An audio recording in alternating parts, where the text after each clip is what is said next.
All right, y'all. Welcome to Antiwar Radio. I'm Scott Horton. And if you're one of them hardcore anti-war radio fans, then you know that the first show that I ever did on anti-war radio, first interview I ever did on anti-war radio back in December of 2006 was of Robert Dreyfuss from The Nation magazine.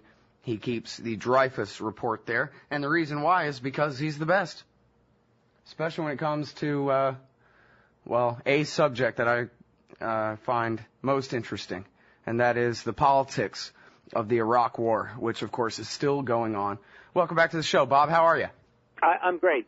Thanks, and thanks for having me back.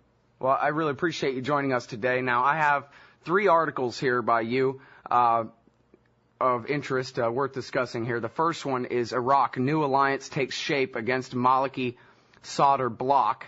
And then the second one, I'll go ahead and mention now, United States, Iran, vie for influence in Iraq. So I guess if I could try to sketch this as loosely as I can, let you fill in the details. They had an election in March.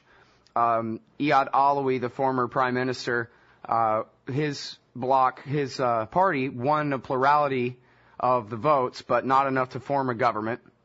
So since March, we've had this process on hold to wait and see which parties are going to be able to form an alliance and a majority in the parliament in order to form a government. And the news was that Moqtada al-Sadr and Nouri al-Maliki finally put aside their differences and they were going to join together. Only now it seems like maybe that's not going to happen. Can you correct me if I'm wrong and fill in the gaps for me, please, sir? Well, you're right, of course, and it's unclear where this is going. It's been almost 8 months now, 7.5 months since the election took place, and it isn't clear that they're really close to forming a government at all. All of the players outside Iraq, including Iran, the Arab countries, Turkey, and the United States especially, are sort of pushing and pulling their favorite players to try to get, the stars to line up to form a government. And it isn't just a question of forming a majority government. I mean, you need, I think, 163 seats out of the 325 in the parliament in Iraq to form a government. But it isn't, as simple as that, because if you exclude somebody who doesn't want to be excluded, then there's the very real chance that Iraq could start to spiral into violence because people aren't going to accept being excluded. So most of the people that I've talked to think that one way or another it's going to take basically an across-the-board coalition of, all the parties to form some sort of stable government in Iraq if one is going to actually be created. And what I've been arguing for a long time is that in turn is going to require an agreement between the United States and Iran, that only some sort of tacit understanding between Washington and Tehran can stabilize Iraq.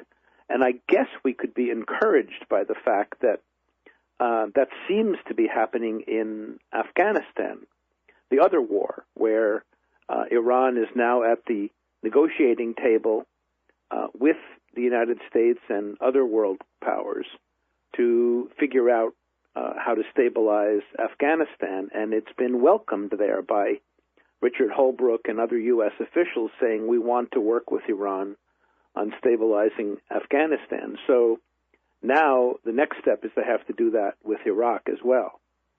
Well, isn't it funny, 4 years ago when I did that first interview of you on Anti-War Radio, the subject was Moqtada al-Sadr's proposal for a government of national salvation, as he called it. He wanted to marginalize the Iranians and the Americans and make an alliance with the, I guess what we would now call the Awakening Council, the Sunni leaders of Anbar province and so forth, right?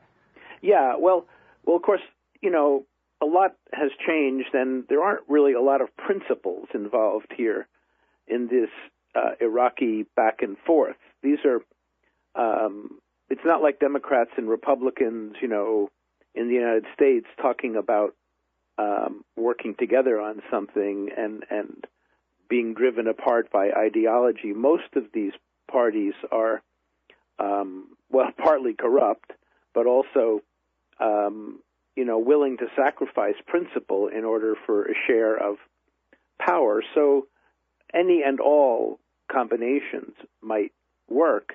The problem over the last several years with the Sadrists is while Moqtada al-Sadr is an Iraqi Arab, of course, and has a kind of a Arab and Iraqi nationalism about him, over the last several years especially, he's been driven into the arms of Iran, and I think it's safe to say is heavily dependent on Iran now for his political strength in Iraq. So he's become kind of an ally of Tehran and less of a nationalist than he was back at the time that you're talking about.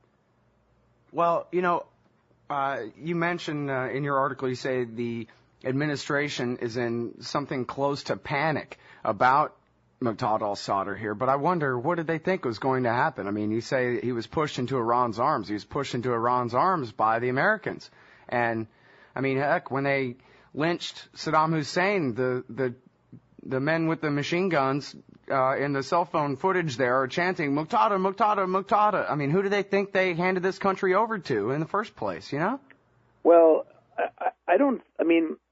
that's a very complicated story. He was rejected by the United States, but of course he also was doing his own rejecting. He was one of the few Iraqi leaders who utterly refused to cooperate with the American occupation, who demanded the immediate withdrawal of American forces.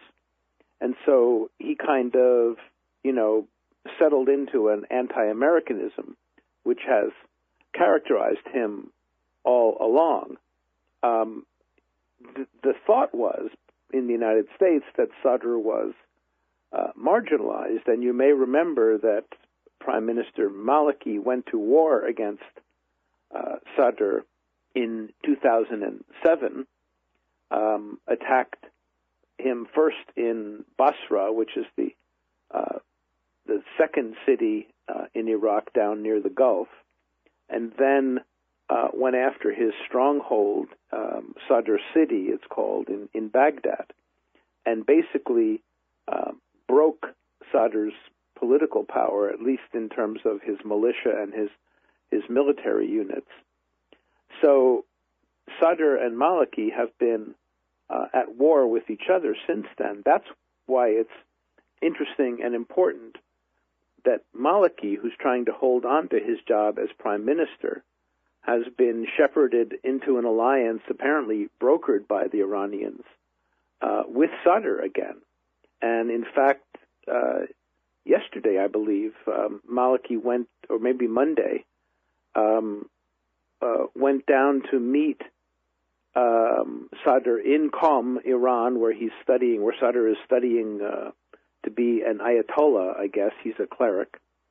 And that meeting was organized by the Shiite clergy in particular, and one Ayatollah named al-Hayari, who was Sadr's mentor.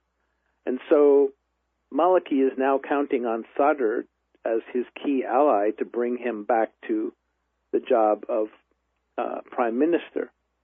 And the question now is, yes, Maliki can make a deal perhaps with the Kurds that would give him enough votes to, reclaim the job as prime minister.